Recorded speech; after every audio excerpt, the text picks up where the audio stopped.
Sound speeds. Welcome back to the Sound Speeds podcast. Let's waste no more time and get right into our content. As a boom operator, one of the things we have to do in No is lighting. And a lot of DPs will light in such a way where shadows are thrown onto set. Not as bad as it used to be. It used to be where they would front light everything and you'd have to play very, very high with something like a perambulator boom in order to actually pull out the sound and extract it. But in recent years, and as of recent years, I'm referring to mainly since we went digital in acquisition of footage as opposed to film, it's been one of those things where backlighting has become more present as opposed to front lighting. If I'm at this angle, for example, someone might light me more from this direction. DPs that still light from the front are going to be casting a shadow straight on the back, like this shadow directly behind me. But most of the time in the real world, what we run into is DPs that will do more lighting from a direction like this or back from that direction. So that way shadows are not showing up in the shot like they used to. And this comes in a lot of handiness when you are a boom operator. It really comes in handy because most of the time what we run into as a boom operator is something that will prevent us from accomplishing our goal of getting great sound. And that could be a reflection, it could be a shadow, it could be a wide shot. And any of those things that we can eliminate is going to be awesome. So one of the things that I always look for is an opportunity to turn something that is not great into something that is great. And sometimes if a DP front lights, and it doesn't necessarily have to be the main light, it could be one of those little bitty tiny lights that DPs love throwing up now because let's face it, in the world of digital and the world of LED lighting, you don't have to go big anymore. A lot of very dim lights can work. But one of the things we've run into in the past few years is taking little bitty LED lights to spot brighten up a certain area, which means you cross over that and it's a very directional shadow. And those things are annoying. And I've been on many shows now where DPs will throw these lights up all over the place because they're magnetic and work on batteries. They don't have to actually, run cables anymore. They can just throw up a light wherever they want to. But that runs into a problem because if a boom crosses it, it casts a big, huge shadow. And some DPs will throw those things up all over the place as opposed to a big source that lights up everything. And here's the thing. If you're a DP or you're any kind of lighting minded, here's something for you to consider. A big open source lights everything evenly, and then things that are farther back, you can add another light from a different angle to bump that up so that way it matches the exposure for the rest of the room. But those little bitty spot fixtures, what those do is light up a little area that could be 3 or 6 feet diameter, which means you need to have a lot of them in order to boost things up. Now, as a boom operator, those things are highly annoying because any one of those little bitty lights is going to cast a shadow. And if they just throw up a little LED fixture that's a front light little thing, there's a lot of spill off the sides. They don't really wrap them and focus them in nearly as much as they could or used to. So one of the things as a boom operator we have to do is find ways around that. And one thing that I personally am a big advocate for is hiding your shadows in the shot. Hiding your boom shadows in the shot. Now, how are you going to be able to get away with this? Because a lot of the times if you put a boom in the shot and you see the shadow in the shot, it's going to pull the eye. And yes, that is absolutely true. But here's the thing. Things that pull the eye do just that. They pull the eye and at the same time, they, distract. They pull attention. So as a boom operator, if you want to hide your shadow on set, what can you do to not pull the eye and therefore cause someone to be distracted? Well, number one is not let them see you. Now, how is that going to be possible? Well, the first thing is when we say roll sound, what's the first thing that comes up in front of the camera? The slate. And a lot of the times things are moving around on set. So if you throw your boom out there and you just stay stationary right where you want it to be, under many circumstances, as long as you do not move your boom, like if it's playing on top of someone's head, as long as you don't move it, that shadow doesn't seem to exist. It doesn't pull the eye of the camera operator, of the director, the DP, anybody. So it can sit in the back and no one knows it's there. Now, here's the thing about that though. If someone turns their head, you lose all ability to actually shift with them because you can't do that unless you happen to be online in a particular line where you can go in and out or you can swing without it really affecting things. And it's usually if it's directly on access to a light. Like if your boom is here, there's a light here, you can swing directly on access to that. And the only thing that might happen to your shadow might be that it might sharpen just a little bit. It might sharpen or go a little more diffused. If you go up and down, you're going to see the shadow move. Now, if you are going in and out with it, same kind of thing. You're going to maybe see the end of it grow and shrink. But here's what I would strongly recommend. Second booming anything you possibly can if it is front lit. That way you have a boom on everything, and that way you just freeze and do not have to move.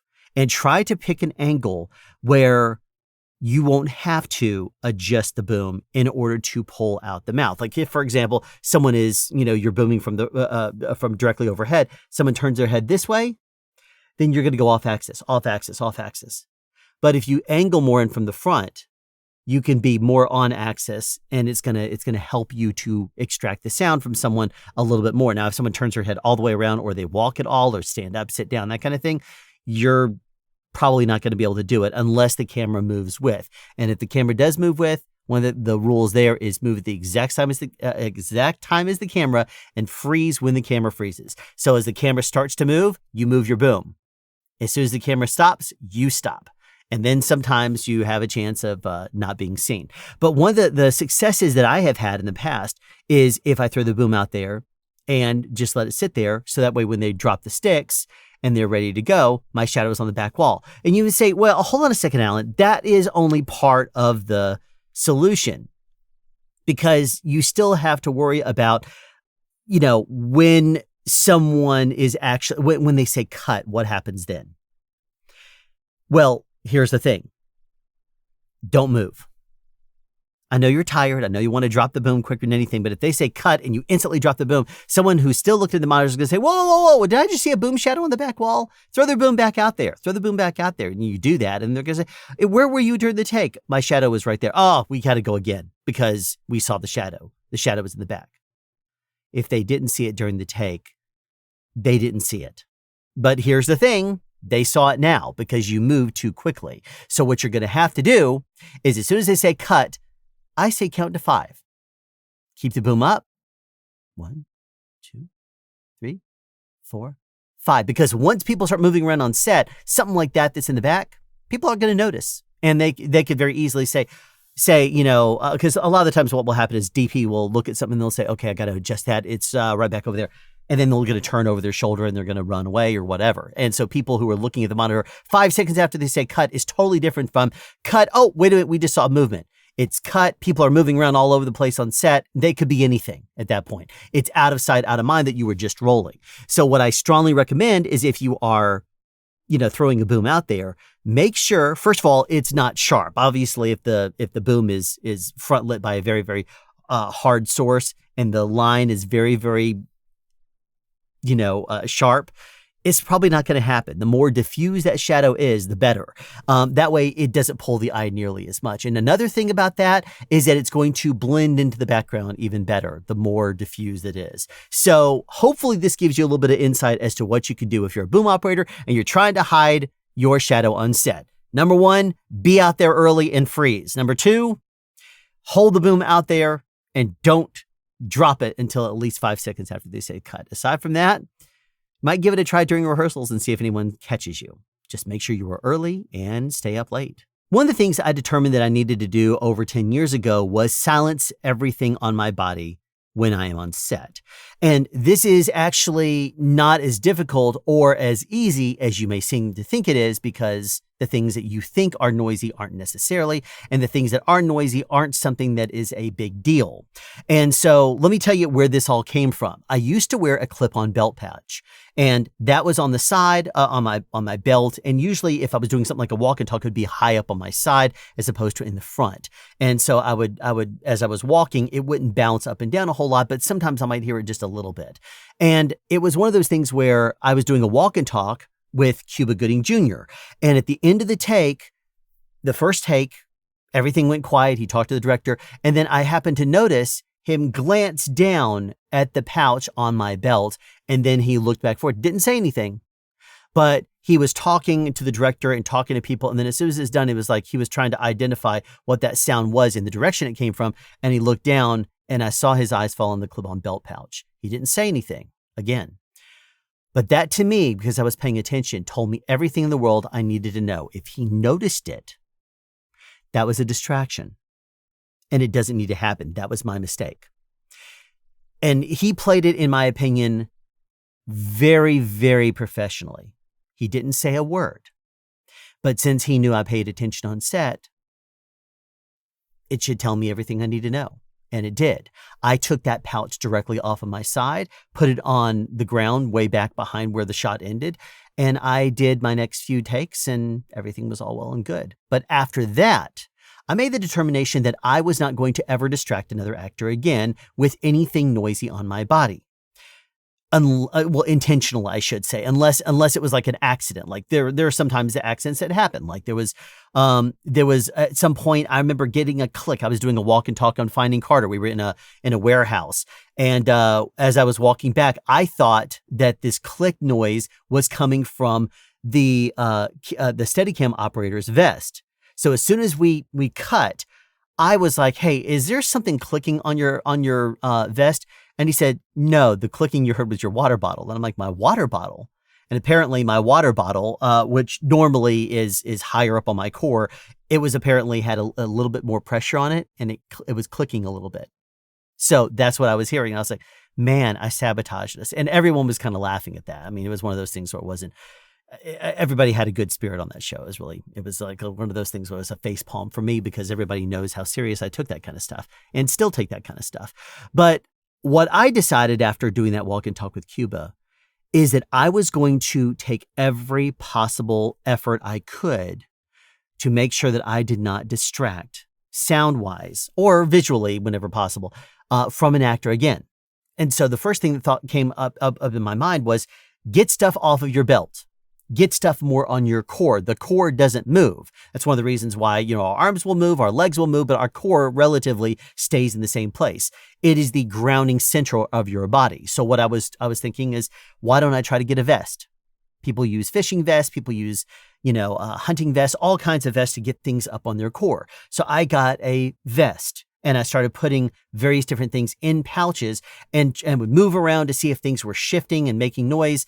I would put my wallet on my core. I'd put my keys on my core. I would jump up and down. I'd bounce side by side. And if I heard anything, I would say, all right, I got to change something. Or I would have to realize what the limitation is. Because in a vest, if you jump up and down, the whole vest starts to shake and it will make noise. So don't do that. But one of the things over the course of time that I started to realize is that a vest gets very, very hot, because usually there's 2 layers to it on the inside, and then each one of the pockets has an inner and an outer layer as well. And that could be, if there's a lot of pockets on it, up to 4 layers of cloth. And I didn't want to have that happen anymore. So I started getting a chest rig. I've talked about that in the 3BO series, about a chest rig and why I use it. And basically it is a very streamlined thing that throws a couple of straps across your shoulders, a couple under your arms, and then it is a pouch that holds on your core. And that's what I've been using ever since. And that way it is a lot cooler in the summer, and it's something that I can quickly take on and take off over the top of a coat in the winter if I need to. But that got everything up out of my pockets and everything. But it's not just going to end there. There's other things to it as well. Headphones, for example, will sometimes click around. They'll make sound if they hit something. So you want to try to snug those into your body and take up as much of the excess cable as possible. It doesn't matter if it means looping it up and somehow, or tying it off as a strain relief onto, let's say, your shoulder, something like this. That way you move your head and it's more stuck to your body, as opposed to hanging like this where it could snap around. Another thing is your shoes. Shoes are a big one. And it's one of those things where usually when I go to shop for shoes, I will usually check to see if the shoes, first of all, I'm not going to pick up a pair of shoes unless they're black, because I always wear black on set. And then once I get that, I'll ask if they have linoleum on the floor, because they always put carpet down. I'm like, can I walk over your linoleum, or just walk right outside your store for a second? I just want to hear how they sound on linoleum. And most of the time there's some linoleum in the store and I can walk on that. And then if I like how quiet it is and how good it sounds, I will usually just say, okay, well, now I'm going to be standing here for a bit. And I'll stand there for like half an hour and not really do anything because a lot of what we do on set is standing. And I want to make sure that it's going to be comfortable if I'm wearing it for an extended period of time. So I will just stand there on set. And they're like, do you have any questions? Nope. Can I help you with anything? Nope. You want to try anything else on? Not right now. And I am the lunatic that just stands there wearing the shoes, not really doing anything. And that's the reason why, because I want to see how comfortable they are when I'm standing in them. And once I figure that part out, are the laces going to be a problem? Are they going to be clicking or something like that? Is the shoe sole nice and comfy? Not just to stand in, but to walk. Those kinds of things are very, very important. So what I will typically do is try to identify anything on my body that could cause noise. And I will try to eliminate that. It doesn't matter if it is headphones. If there is a moving part to anything, there's a potential for sound. So obviously humans move. And you could say, well, Alan, you could be as quiet as you want to. If it's a walk and talk and the DP or the camera operator and the dolly grip, they have noisy shoes, it's going to be noisy regardless. And that is true. But here's the thing. They don't always move. Sometimes an actor will move and I will have to go forward or backwards with him. And in that case, I definitely want my shoes to be quiet. In a walk and talk, I can't control anyone else. There was years ago, I bought some cotton sole Kung Fu shoes and I gave a pair to the dolly grip and to the camera operator, the Steadicam guy, hoping that they would wear those because, we were on a stage most of the time we did that. And I was hoping that maybe they would throw those on there. After I gave them those shoes though, they never once put them on, even if I asked them if they would throw them on there. They would say, mine, I think are on the truck. I couldn't get them by the time we go. I'll make sure that they're on set next time. The next time I'd say, hey, can you throw on those shoes I gave you? Oh, you know what? I took those home for something and I haven't brought them back. I'm like, geez, are you kidding me? And so that didn't work out. But I will always do my part on set to make sure that if I'm ever walking, it's going to be quiet.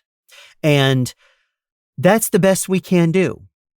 Originally, when I was on set in rain, I went to like REI and a bunch of other places to try to find the quietest rain jackets I possibly could. And rain hitting a jacket is going to be noisy pretty much regardless, but there are some materials that will be quieter than others. And here's one of the things I realized real quickly. I can try to wear one of the less efficient, quieter rain jackets, but in the rain, I'm usually far enough away that that's not going to be heard and not going to be the big culprit. Why? Because cameras in rain are going to be wrapped in plastic. Then the camera operators and the dolly grips and everybody are also wearing their foul weather gear, but then they also have umbrellas over top. And every single one of those things makes loud noises. So it doesn't matter if I am going full all out trying to be as quiet as I possibly can in the rain. If everybody else isn't, there's no point. Especially because I'm not going to be the culprit. I'm going to be the one, farthest away, and I will make sure that I will always, angle the microphone away from the noise sources, including the rain hitting plastic and whatnot. But that's one of those things where I decided to go for efficiency, so that way I'm not miserable wearing rain gear that is soaking through or rain gear that just doesn't function correctly. Because it's like noise floors. If the noise floor is actually here, if my jacket is this quiet, I could wear one that's this quiet and it's not going to really affect anything because it's under the noise floor of all the rain on set. So it doesn't matter if I wear this one or if I wear this one, it's going to be below the noise floor. So why not wear the more efficient one? So that's what I started doing. So if you are on set as a boom operator and you have never actually done an audit of what you wear to see if there is something more you could do to make yourself quiet, I strongly recommend doing so. It could be taking something out of your pocket. It could be wearing a different type of pants because cloth does make a sound. Some types of cloth, like denim, if you get new denim or denim jeans, those will make a very whoosh, whoosh, whoosh type sound. And so usually I will wear something softer, more cargo related, and that way it makes less noise on set. But if you've never done an audit of yourself and the sounds that your clothing makes and the stuff that you carry on you in your pockets, in your bag, whatnot, I would strongly recommend doing so. Bag mixers out there, definitely do that. Make sure everything is secured and that way there is no jingle. If, for example, you use carabiners or clips and they're constantly dinging all over the place, wrap it in heat shrink because that adds a little bit of a rubber type layer to it. And it's still form-fitting, but it adds a small little rubber type layer to it so that way it won't clink when it hits something. And so little things like that do actually matter and do actually help quite a bit when you are on set. So do yourself your favor and audit the noises on your body. So there you have another episode of the SoundSpeeds podcast in the can. What is this, episode 32? Something like that. Anyway, thanks for watching, and I will see you in 2 weeks with yet another episode. Have a question you'd like answered or want to add something? Be sure to write it in the comment section down below. You can also make a suggestion for future topics of discussion. Again, comment section down below, or you can email me at soundspeeds@yahoo.com. Be sure to subscribe and turn on notifications so you won't miss out on future sound advice.